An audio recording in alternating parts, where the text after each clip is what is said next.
ဒိန်တိုက်တွေပြူရွှေမိုးကညူ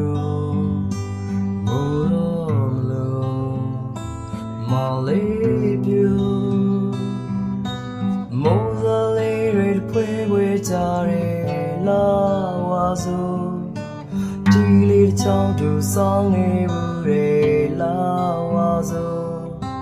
လမ်းဘေးစီဆိုင်နှမ်းလေးတွေမှာမိုးဝင်ကိုတိုးနေရောက်ရင်မေးဖြောက်လို့မရရဲ့ပထမဝါစို့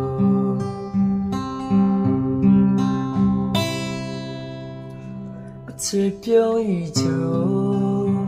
မြဝန်းလာစို့မလေးပြူပန်ဖို့ကိုပုံညပန်းတွေခုပြီးခဲ့တာလာဝါစို့ချစ်လို့ချစ်တယ်ပြောခဲ့ဘူးတာလာဝါစို့မမလေးတနခါပြတ်ခဲ့တာလာဝါစို့